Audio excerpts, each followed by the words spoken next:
مفتی تقی عثمانی صاحب نے اپنے شیخ کا ایک واقعہ لکھا ہے، میں آپ کو سنانا چاہتا ہوں۔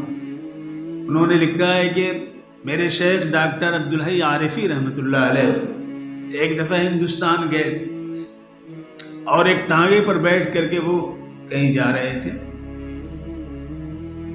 اس زمانے میں تانگے ہی چلتے تھے، آج بھی تانگے ہیں، لیکن اب تو تانگا محض دکھانے کے لیے، ذرا سا گھمانے کے لیے، ورنہ پہلے تو رکشے کی جگہ، کار کی جگہ یہ تانگے ہی استعمال ہوتے تھے۔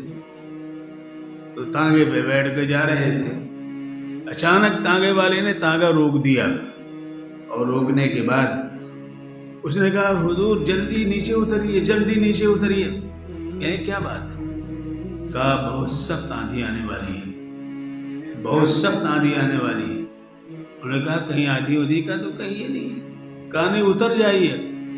اتنا اصرار کیا کہ وہ کہتے ہیں کہ ہم لوگ اتر گئے۔ ادھر اترنا تھا کہ ادھر آندھی کے آثار شروع ہوئے، تو ہم ایک درخت کے نیچے جا کر کھڑے ہو گئے، بڑا درخت تھا، وہاں کھڑے ہو گئے۔ اس نے چیختے ہوئے کہا جلدی وہاں سے ہٹیے، جلدی وہاں سے ہٹیے، ورنہ ممکن ہے کہیں تیز آندھی کے دباؤ میں آ کر کے یہ درخت گر جائے اور آپ لوگ اس کے نیچے دب جائیں۔ ایک ہی ترکیب ہے بچنے کی، وہ یہ ہے کہ آپ میدان میں چلے جائیے اور وہاں جا کر کے پیٹ کے بل لیٹ جائیے، سر کو زمین پہ رکھیے، ہاتھ کو پھیلا دیجئے، تو آپ آندھی کے زد میں آنے سے بچ جائیں گے۔ جس طرح زمین پہ اگی ہوئی گھاسیں، جتنی تیز بھی ہوا چلے، بڑے بڑے درخت گر سکتے ہیں، لیکن وہ گھاس محفوظ رہتی ہے، اس پر کوئی فرق نہیں پڑتا ہے، لہذا آپ جھکیں گے تو محفوظ رہیں گے۔ کہتے ہیں جب اس نے یہ کہا تو ہم لوگ جا کر کے میدان میں جا کر کے ویسی لیٹ گئے، پیٹ کے بل، سر کو زمین پر رکھا۔ آندھی جو شروع ہوئی تو بڑی تیز و تند آندھی تھی، آدھے گھنٹے تک چلتی رہی، درخت کی ڈالیں شاخیں ٹوٹتی رہیں، گرتی رہیں، درخت گرتے رہے، ہر چیز اڑتی رہی فضا کے اندر، اور ہم چپکے ہوئے تھے زمین سے۔ جب آندھی گزر گئی تو اس نے کہا کہ آئیے تانگے پر بیٹھیے اور آپ کو جہاں جانا ہے وہاں پہنچا۔ حضرت مفتی تقی عثمانی صاحب نے لکھا ہے کہ میرے شیخ نے کہا کہ اس واقعے سے میں نے 3 سبق لیے۔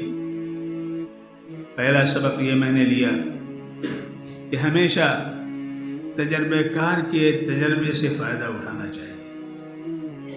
جو تجربہ کار کے تجربے سے فائدہ نہیں اٹھاتا ہے وہ نقصان میں رہتا ہے، گھاٹے میں رہتا ہے، کہ وہ تجربہ تھا اسے، لہذا اس کی بات کو ہم نے تسلیم کیا تو ہمیں فائدہ پہنچا۔ دوسرا یہ کہ جو ظاہری وسائط ہیں یہ قابل اعتماد نہیں ہے۔ جو ظاہری چیزیں ہیں، ظاہری میں دوستی ہوتی ہے، ظاہری میں آپ کے پاس کوئی چیز ہے، آپ کے پاس موبائل ہے، یہ ظاہری چیز ہے، یہ قابل اعتماد نہیں ہے۔ ان میں بہت سی چیزیں آتی ہیں، وہ قابل اعتماد نہیں ہیں۔